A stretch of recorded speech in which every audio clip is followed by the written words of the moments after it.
dernières déclarations de Monseigneur Courtois sur la situation politique en Côte d'Ivoire ne laissent que très peu d'acteurs et observateurs indifférents. Incompréhension, colère, soutien gêné et adhésion mesurée sont entre autres sentiments dominants. Sur la forme, la déclaration de l'autorité suprême de l'Église catholique qui fait polémique est inutilement longue car bondée de redondances sans intérêt et truffée de contradictions dont l'auteur aurait pu faire l'économie. Toutes ces lacunes rédactionnelles trahissent peut-être la difficulté à vouloir revendiquer une neutralité qu'aucun fait ne peut corroborer et la complexité de l'exercice consistant à faire la promotion d'un projet qui est celui de l'opposition ivoirienne. Cela illustre enfin l'impossible gymnastique à tenter de susciter l'adhésion générale à un plan forcément partisan, comme nous l'avons déclaré plus haut et allons le démontrer à travers des faits. La longue déclaration de Monseigneur Courtois peut être résumée en 5 petites phrases. 1. Alassane Ouattara ne doit pas se présenter pour un autre mandat. 2. S'il persiste à le faire, nous sollicitons du Conseil constitutionnel qu'il invalide cette candidature. 3. Faute par le Conseil constitutionnel de déclarer M. Ouattara inéligible, les troubles annoncés par l'opposition seraient légitimes. 4. Gbagbo et Soro doivent être autorisés à faire acte de candidature. Et enfin 5. Il faut ouvrir des négociations avec l'opposition, quitte à reporter les élections et s'engager dans une transition. À l'analyse, le prêtre n'a même pas eu la subtilité de se montrer un tant soit peu équilibré dans sa lecture des soubresauts politiques préélectoraux auxquels la Côte d'Ivoire est coutumière depuis l'instauration du multipartisme dans les années 90.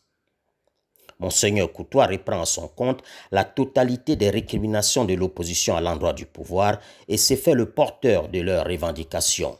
Certes, on peut comprendre ceux qui éprouvent une certaine gêne et questionnent le nouveau mandat que sollicite le président Ouattara. On peut cependant s'étonner de la motivation qui a amené à passer sous silence le cadre législatif qui exclut Gbagbo et Soro en donnant l'impression que ces hommes ne sont finalement que de simples victimes d'une cabale politique. Monseigneur Courtois aurait été pour une fois plus crédible en constatant que la loi qui rend inéligible Gbagbo et Soro existe depuis que ces deux individus sont au pouvoir. Mieux, ces dispositions sur la perte des droits civiques pour certains condamnés sont inscrites dans la loi électorale de la quasi-totalité des États de la planète. En réalité, Monseigneur Courtois, dans sa fausse posture de personnalité morale indépendante, ne peut tromper que des observateurs non avertis. Au début des années 2000, puis quelques années plus tard, j'ai été envoyé spécial de la BBC en Côte d'Ivoire. Tout l'acharnement dont a été l'objet Alassane Ouattara, exclu de toutes les élections depuis Bédié jusqu'à Gbagbo en passant par le général Guéhi. La stigmatisation des ressortissants du septentrion ivoirien, ensuite massacrés par milliers.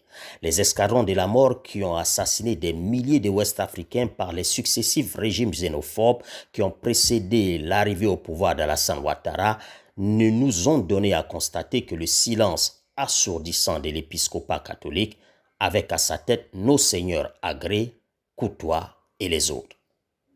Les attaques des mosquées, les assassinats des imams jusque dans leurs mosquées, les massacres de pro-Ouattara au niveau des barrages filtrants installés par les milices pro-Gbagbo à l'issue de la présidentielle de 2010 n'ont suscité aucune réaction de Monseigneur Courtois, ni comme membre de la conférence épiscopale, ni en tant que simple citoyen, tel qu'il a jugé opportun de le faire aujourd'hui.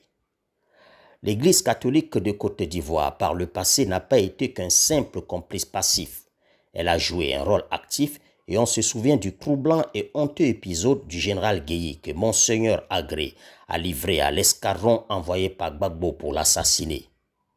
Ceci étant, nous devons éviter les amalgames faciles et proscrire tout comportement et propos susceptibles de jeter l'anathème sur l'Église catholique de Côte d'Ivoire dans son ensemble.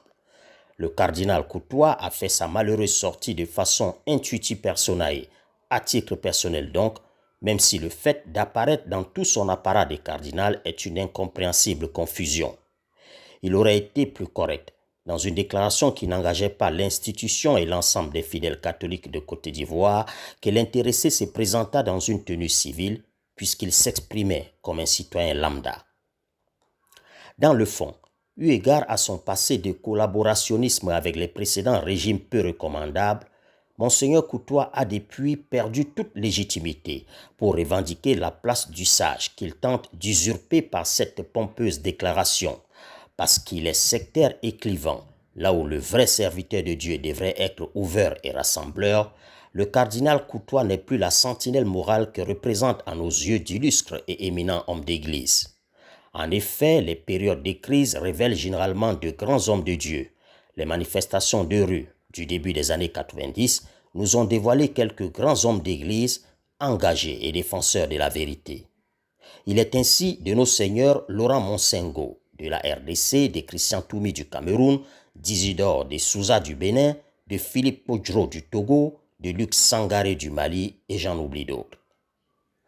Mais en Côte d'Ivoire comme au Rwanda où l'Église catholique a collaboré avec les génocidaires, en Côte d'Ivoire disais-je, les crises politiques passées ont révélé la petitesse du leadership de l'Église catholique. Hier, Monseigneur Agré qui livre le général Guéhi à ses assassins, aujourd'hui Monseigneur Courtois qui n'a visiblement pas renoncé à l'agenda caché qui voulait que la Côte d'Ivoire ne puisse jamais être dirigée par un musulman.